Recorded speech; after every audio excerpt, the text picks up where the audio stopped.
Apakah ada manipulasi? Kami tidak menemukan sampai saat ini. Kalau kita sih sebetulnya nggak terlalu mengharapkan jawabannya KPU, karena pasti mereka mengelak.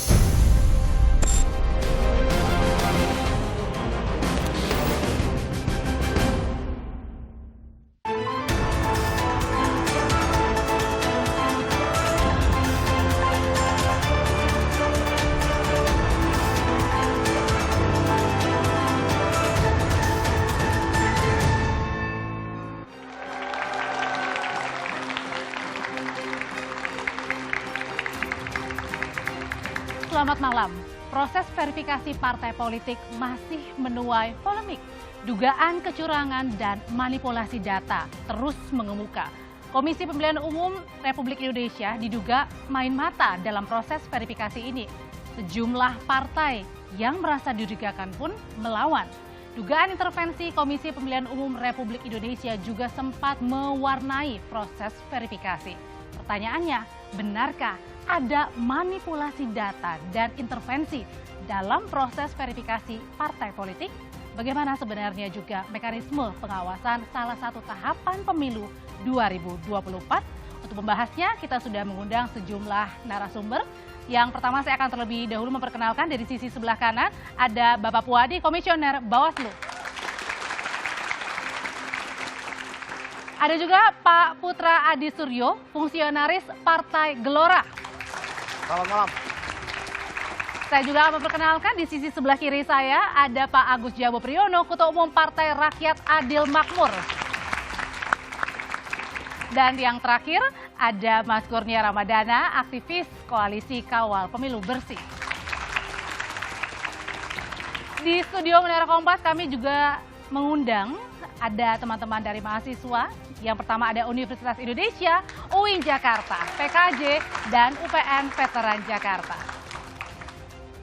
Dan inilah dua arah, benarkah verifikasi parpol dimanipulasi? Saya Audrey Chandra bersama Anda.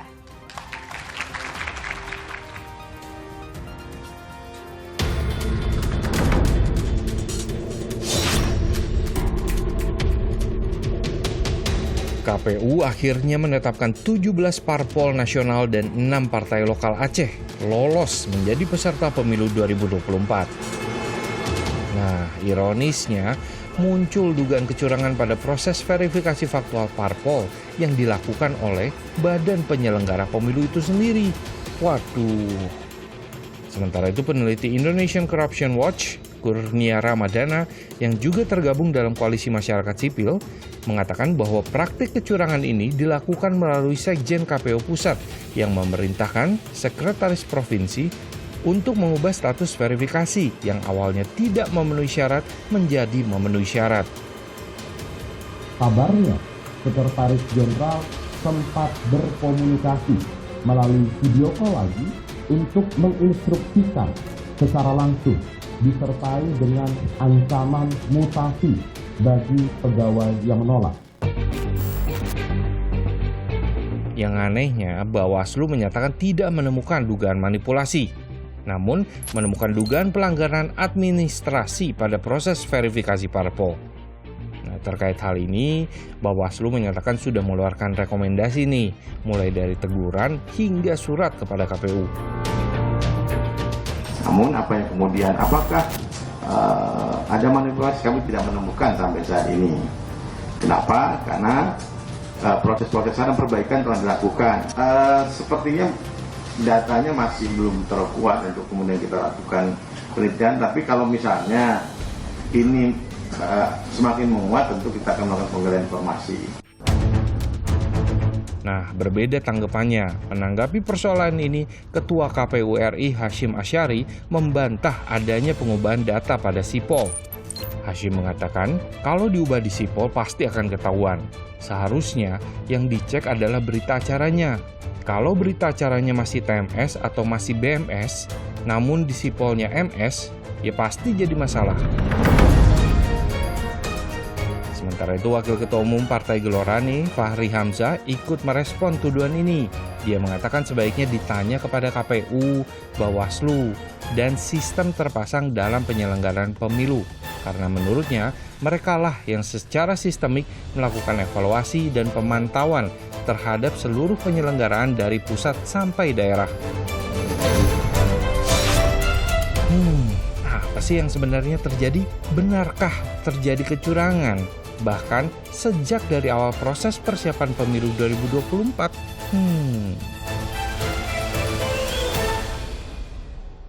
Yang pertama saya akan ke Mas Kurnia dulu. Mas Kurnia, Anda melaporkan ada dugaan kecurangan. Kecurangan apa yang dimaksud? Ya, pada tanggal 11 Desember, kami Koalisi Kawal Pemilu Bersih itu terdiri dari berbagai organisasi membuka pos pengaduan atas kecurangan verifikasi faktual partai politik. Kenapa kami pada akhirnya membuka pos pengaduan tersebut? Karena beberapa hari sebelum pos pengaduan itu dibuka, diberitakan masif di berbagai media nasional, ada pengakuan secara terang benderang dari penyelenggara pemilu daerah, ada praktik intimidasi, intervensi yang dilakukan oleh jajaran petinggi Komisi Pemilihan Umum Republik Indonesia, dan ada praktik manipulasi. Laporan itu apakah Anda juga sudah verifikasi, sudah turun ke lapangan? Ya, pada akhirnya ketika pos pengaduan itu kami berikan informasi kepada masyarakat, kurang lebih ada 12 kabupaten kota dan 7 provinsi yang mengalami intervensi langsung tersebut, intimidasi secara langsung tersebut. Maka dari itu, atas dasar temuan-temuan tersebut, kami melangkah atau para pelapor ini melalui kuasa hukum mendatangi DKPP. Kecurangan apa sih, Mas Kurnia, yang ditemukan di lapangan? Ya, kecurangannya misalnya mengubah status partai politik yang awalnya tidak memenuhi syarat menjadi memenuhi syarat. Buktinya sebenarnya berdasarkan pengakuan dari para penyelenggara pemilu daerah tersebut, namanya terang benderang, asal daerahnya terang benderang, dan itu diberitakan oleh media. Tentu kami berharap ada pengusutan lebih lanjut terkait dengan hal tersebut.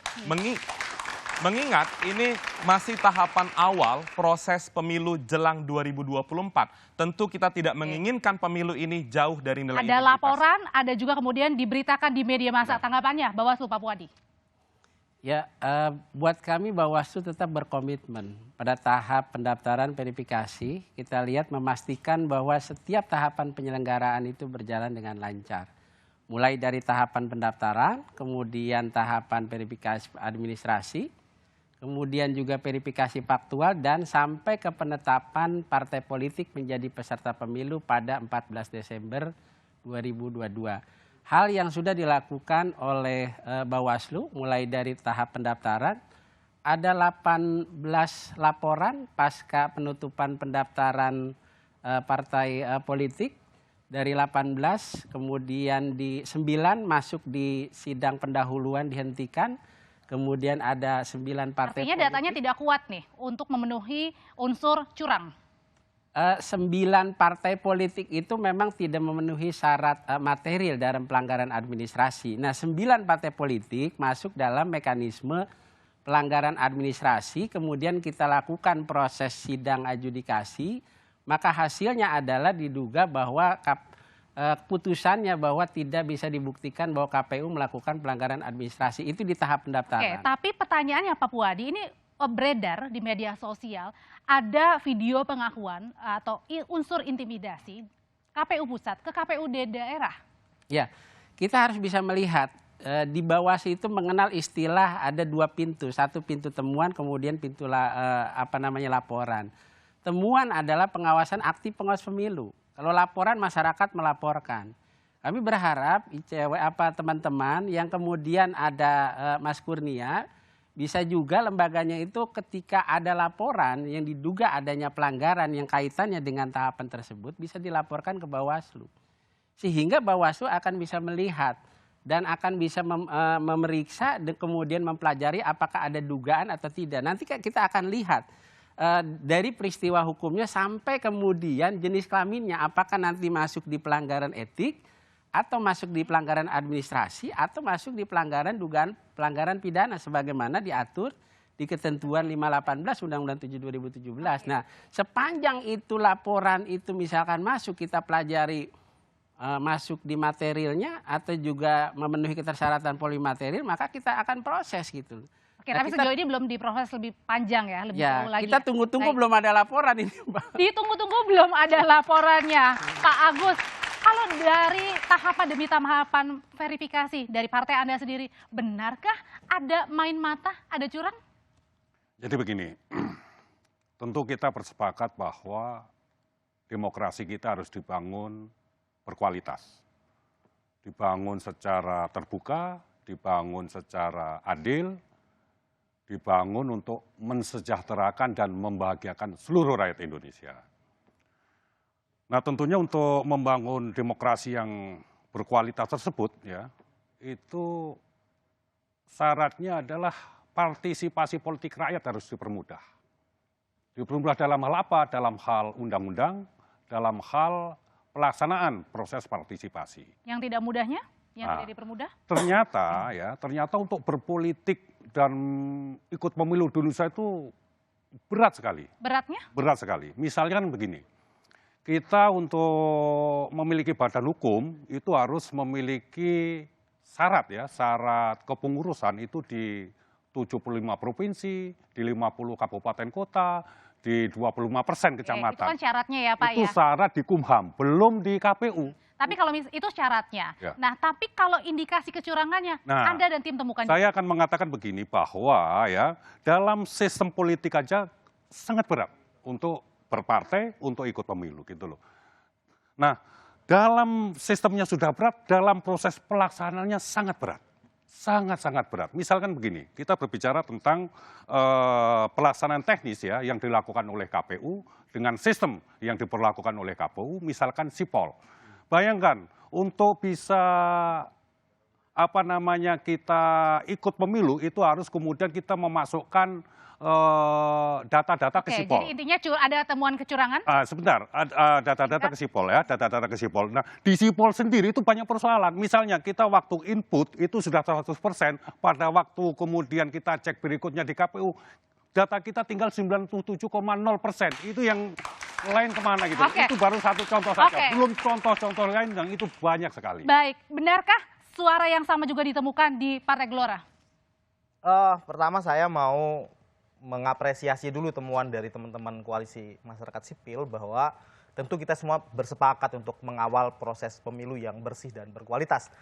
Namun saya agak menyayangkan tampaknya teman-teman koalisi masyarakat sipil ini tidak punya standing position tentang agenda apa yang seharusnya dikawal untuk mendorong kualitas demokrasi. Maksudnya apa nih, Pak? Saya melihat tadi yang beliau katakan adalah pertama kali sumber informasi tentang adanya intervensi dan kecurangan adalah adanya berita di koran begitu. Kemudian mereka begitu reaksioner dan melampaui apa yang seharusnya mereka lakukan. Apa yang seharusnya koalisi masyarakat sipil lakukan adalah mereka akan anti terhadap oligarki, bahwa mereka akan mendorong kontestan pemilu akan lebih banyak begitu.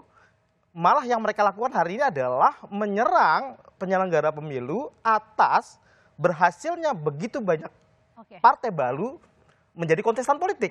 Padahal bagi rakyat semakin banyak kontestan politik, semakin banyak partai politik baru, itu adalah jadi semakin memberi ruang. Mengindikasikan teman-teman dari koalisi ini. Saya sangat menyayangkan tampak tidak punya agenda, reaksioner saja. Nah, saya hendak akan mengurai dari mana sumber informasi itu datang. Sebentar, saya sangat bisa mengurai itu. Gitu. Iya, jadi argumentasi tadi itu melompat dari permasalahan.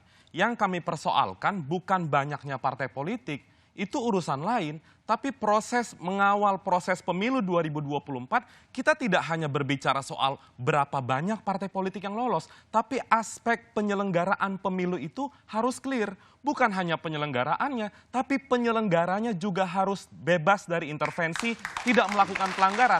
Yang kami temukan, intimidasinya itu sebenarnya sangat nyata kalau berdasarkan pengakuan-pengakuan yang sudah diberitakan masif seperti itu. Apa misalnya intimidasinya? Misalnya kalau tidak mengikuti arahan untuk berbuat curang dalam proses verifikasi, maka pegawai operasional KPU daerah akan dimutasi. Dan itu dilakukan atau diduga dilakukan oleh pimpinan KPU Pusat. Jajaran petinggi Komisi Pemilihan Umum. Yang tadi Mbak tanyakan ke Pak Puadi misalnya, ada video yang sudah beredar. Disebut bahkan siapa nama komisioner KPU-nya. Kalau saya menanggapi ucapan Pak Puadi tadi, tentu saya sayangkan kalau Bawaslu hanya menunggu laporan saja. Sementara bukti-buktinya sudah beredar. Bukti-bukti itu kan harusnya dijadikan petunjuk oleh Bawaslu untuk menelusuri apakah benar ada indikasi kecurangan tersebut. Tapi kalau menurut Anda dan tim sendiri, Bawaslu lemahkah?